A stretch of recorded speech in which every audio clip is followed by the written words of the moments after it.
स्वर्ग या नर्क। ये कहानी है एक साधु और एक नर्तकी की। किसी छोटे से गांव में एक साधु रहते थे और उस साधु का काम गांव के लोगों को उपदेश देना था। उसी गांव में एक नर्तकी रहती थी।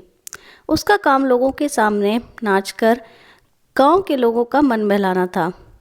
एक दिन गांव में कुछ कुदरती आफत आ गई और ये साधु और नर्तकी दोनों उस कुदरती आफत में मर गए।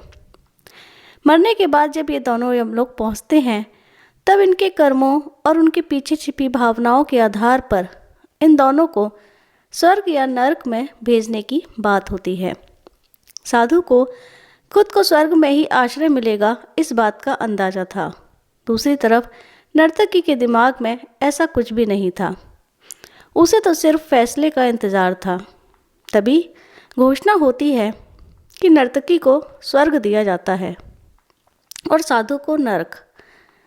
इस फैसले को सुनते ही साधु यमराज पर बहुत चिल्लाते हैं और उनसे क्रोधित होकर पूछते हैं कि ये कैसा न्याय है महाराज।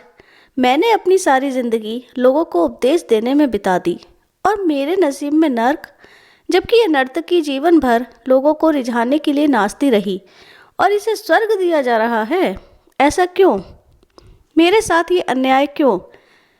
यमराज ने साधु को शांति से उत्तर देते हुए कहा कि ये नर्तकी अपना पेट भरने के लिए नाचती जरूर थी, किंतु उसके मन में यही भावना थी कि मैं अपनी कला को ईश्वर के चरणों में समर्पित कर रही हूँ, जबकि तुम लोगों को उपदेश देते हुए भी ये सोचते थे कि काश तुम्हें भी नर्तकी का नाच देखने को मिल जाए।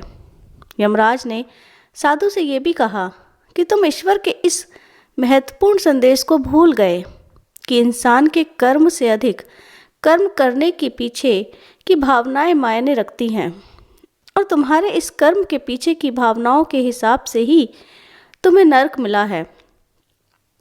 दोस्तों, इस कहानी से हमें सीख मिलती है कि हम चाहे कोई भी काम करें पर हमारी उस काम करने के पीछे की नीयत साफ होनी चाहिए।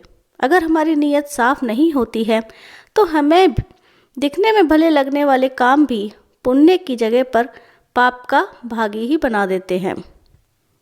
आशा करती हूँ ये कहानी आपको पसंद आई होगी। अपनी राय हमें कमेंट में ज़रूर बताइए। अगर ये वीडियो आपको पसंद आया हो तो इसे लाइक और शेयर ज़रूर कीजिए और हमारे चैनल को सब्सक्राइब भी कीजिए। यह वीडियो देखने के लिए, अपना समय देने के लिए आपका बहुत बहुत धन्यवाद। आपका दिन शुभ रहे। नमस्कार।